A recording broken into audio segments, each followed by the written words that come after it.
आज ही Doubtnut app download करें। Doubtnut पर होगा अब आपके सभी मैथ्स, केमिस्ट्री, फिजिक्स और बायोलॉजी डाउट्स का सफाया।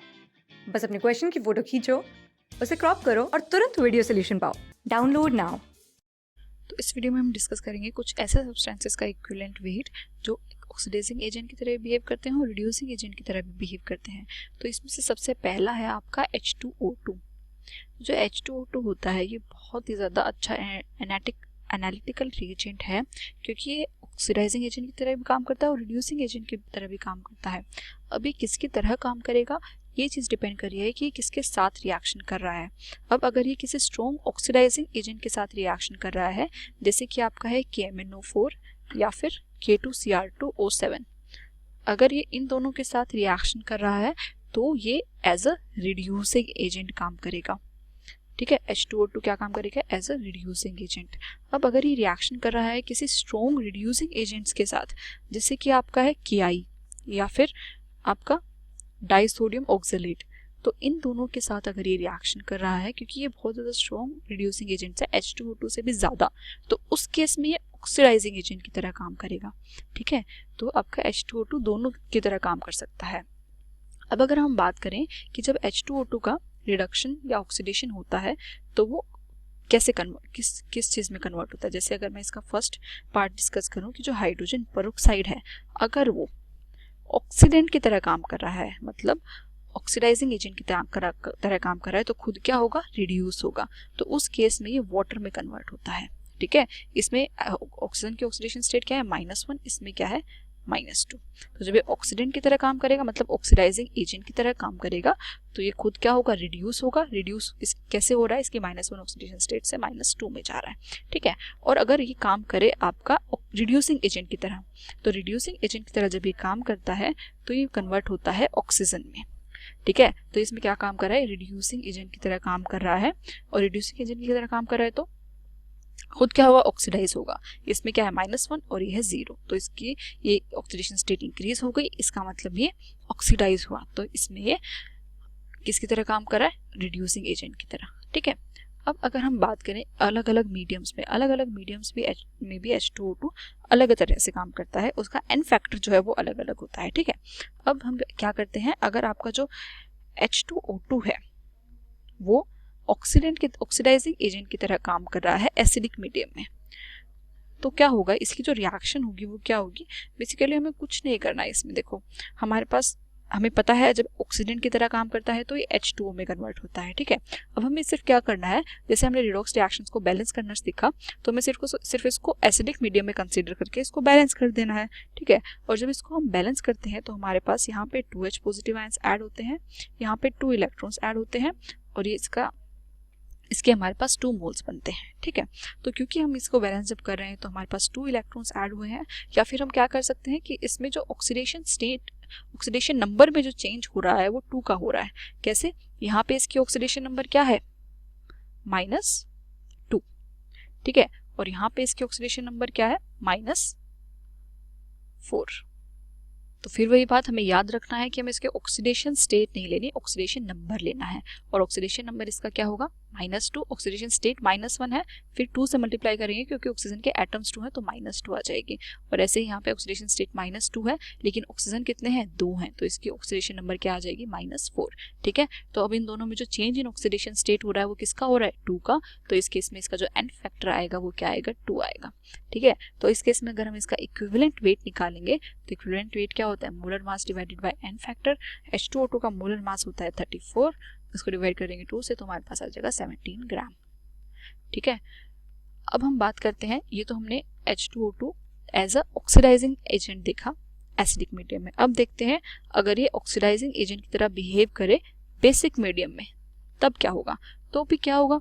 तो आपका H2O2 जो है वो H2O में ही कन्वर्ट होगा, क्योंकि ये ऑक्सीडाइजिंग एजेंट की तरह काम कर रहा है। लेकिन अब हम इसको बैलेंस करेंगे बेसिक मीडियम में, तो जब हम इसको बेसिक मीडियम में बैलेंस करते हैं तो हमारे पास बैलेंसिंग में क्या आता है? इसके 2 आयंस, इसके 2 मॉलिक्यूल्स, और यहाँ पे आता है आपके पास 2OH नेगेटिव, और यहाँ पे आपके पास आता है कि आपके पास 2 इलेक्ट्रॉन्स हैं। ठीक है, और फिर दोबारा से ऑक्सीजन को बैलेंस करने के लिए हम क्या करते हैं? वाटर ऐड करते हैं, तो यहाँ पे आपके पास आता है 2H2O। ठीक है, तो इसमें आपके 2 इलेक्ट्रॉन्स यूज हो रहे हैं और बैलेंस करने की एक्चुअली में हमें रिएक्शंस को बैलेंस करने की ज़रूरत है भी नहीं।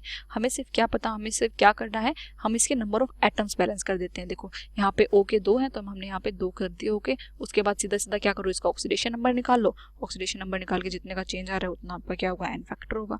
ठीक है, तो इस केस में भी यहाँ पे ऑक्सीडेशन नंबर क्या है, -2, यहाँ पे क्या है -4, चेंज आ रहा है 2 का, n फैक्टर हो गया आपका 2। इक्विवेलेंट वेट फिर से आपका क्या आएगा, जो इसमें आया था 17 ग्राम। ठीक है, अब हम बात करते हैं कि अगर आपका जो H2O2 है वो बिहेव करे एज अ रिड्यूसिंग एजेंट, तो रिड्यूसिंग एजेंट की तरह बिहेव करेगा तो क्या होगा, ये H2O2 किस में कन्वर्ट होगा, ऑक्सीजन में। ठीक है, ये हम पढ़ चुके हैं। अब एसिडिक मीडियम अगर है, ठीक है, तो हम इसको बैलेंस करने के लिए H पॉजिटिव का यूज़ करेंगे। बेसिक मीडियम है तो OH नेगेटिव का यूज़ करेंगे। लेकिन इन दोनों मीडियम्स में इसका जो n फैक्टर है वो हमेशा सेम रहेगा। ठीक है, क्योंकि n रिएक्शन तो हमारी यही हो रही है ना। हमें सिर्फ क्या करना है, इसमें कितना ऑक्सीडेशन नंबर का चेंज हो रहा है वो निकालना है। तो इसमें ऑक्सीडेशन नंबर क्या है, -2। ठीक है, और इसमें ऑक्सीडेशन नंबर क्या है, 0। तो इन दोनों में कितना के चेंज आया, n फैक्टर में 2 का चेंज आया, तो इसका n फैक्टर क्या हो गया, 2। तो इसका इक्विवेलेंट वेट अगर हम निकालेंगे तो हमारा फिर से क्या आएगा, 17 ग्राम्स। ठीक है, तो अगर हम इसको बैलेंस करें एसिडिक मीडियम में तो क्या होगा, H2O2 O2 plus 2H positive plus 2 electrons आएंगे, इसमें भी 2 इलेक्ट्रॉन्स यूज हो रहे हैं। और अगर हम इसको बैलेंस करें बेसिक मीडियम में तो आपके पास क्या रिएक्शन आएगी, H2O2 plus 2OH negative to give O2 plus 2H2O plus 2 electrons, तो भी हमारे पास 2 इलेक्ट्रॉन्स यूज होंगे। तो ये हमारे पास कोई फर्क नहीं पड़ता कि आपका जो H2O2 है वो एसिडिक मीडियम में है, बेसिक मीडियम में है। अगर वो रिड्यूसिंग एजेंट की तरह काम करेगा तो भी उसका n फैक्टर 2 आ रहा है, और अगर वो ऑक्सीडेंट की तरह काम करे तभी उसका n फैक्टर क्या आ रहा है, 2 आ रहा है। ठीक है, तो ये हो गया आपका H2O2 जो ऑक्सीडाइजिंग एजेंट और रिड्यूसिंग एजेंट दोनों की तरह एक्ट करता है। तो उसका इक्विवेलेंट वेट हम कैसे कैलकुलेट करेंगे, तो हमारा जो नेक्स्ट कंपाउंड है वो है HNO2 जिसको हम बोलते हैं नाइट्रस एसिड। क्या है, नाइट्रस एसिड HNO2। तो HNO2 कैसे आपका ऑक्सीडाइजिंग एजेंट और रिड्यूसिंग एजेंट दोनों की तरह काम करता है। देखिए, अगर ये ऑक्सीडाइजिंग एजेंट की तरह काम कर रहा है तो ये क्या रिएक्शन करता है, जो HNO2 है वो आपका इलेक्ट्रॉन गेन करके किस में कन्वर्ट होता है, NO में। ठीक है, तो HNO2 क्या कर रहा है, यहाँ पे रिड्यूस हो रहा है, ऑक्सीडाइजिंग एजेंट की तरह काम कर रहा है, लेकिन इसका क्या हो रहा है, रिडक्शन हो रहा है, और इसमें एक ही इलेक्ट्रॉन इसमें ऐड हो रहा है। तो इसका मतलब इसका n फैक्टर क्या होगा, 1 होगा। तो अगर हमें सिर्फ इतना भी पता है कि HNO2 जो है वो NO में कन्वर्ट होगा, लेकिन हमें इलेक्ट्रॉन्स नहीं पता, तो हम क्या करेंगे, फिर से इसका n फैक्टर निकालेंगे। यहाँ पे इसका n फैक्टर क्या है, +2, और यहाँ पे अगर कैलकुलेट करेंगे तो इसका n फैक्टर क्या आएगा, +3। ठीक है, तो इसमें चेंज इन ऑक्सीडेशन स्टेट कितने का हो रहा है, 1 का, तो n फैक्टर क्या होगा, 1। ठीक है, तो ये हो गया आपका ऑक्सीडाइजिंग एजेंट की तरह अगर ये काम करे। अब अगर ये काम करे रिड्यूसिंग एजेंट की तरह, तो रिड्यूसिंग एजेंट की तरह अगर ये काम करे तो क्या होगा, आपका HNO2 जो है वो कन्वर्ट होता है, HNO2 जो है वो कन्वर्ट होता है NO3 नेगेटिव में। ठीक है, अब फिर से हमें इसका n फैक्टर निकालना है, तो n फैक्टर निकालने के लिए हम क्या करेंगे, इसके ऑक्सीडेशन स्टेट निकालेंगे। ये तो +3 में है और ये किस में है, 3 2 6, तो ये क्या हो जाएगा, +5। ठीक है, तो इसका जो n फैक्टर आ जाएगा वो आपका क्या आ जाएगा, 2, क्योंकि चेंज इन ऑक्सीडेशन स्टेट कितने का हो रहा है, 2 का हो रहा है। ठीक है, तो नाइट्रस एसिड अगर आप ऑक्सीडाइजिंग एजेंट की तरह काम करे तो इसका n फैक्टर 1 होगा, रिड्यूसिंग एजेंट की तरह काम करे तो इसका n फैक्टर 2 होगा। और अब अगर हम इसके इक्विवेलेंट वेट की बात करें तो HNO2 का जो मोलर मास होता है वो क्या होता है, 47। ठीक है, और अगर ये ऑक्सीडाइजिंग एजेंट की तरह काम कर रहा है तो इसका यही क्या होगा, इसका मोलर मास होगा, इक्विवेलेंट वेट होगा, मतलब यही जो इसका मोलर मास होगा और यही इसका इक्विवेलेंट वेट होगा। और अगर रिड्यूसिंग एजेंट की तरह काम करे तो इसका इक्विवेलेंट वेट क्या होगा, 47 divided by 2 is equal to 23.5 grams.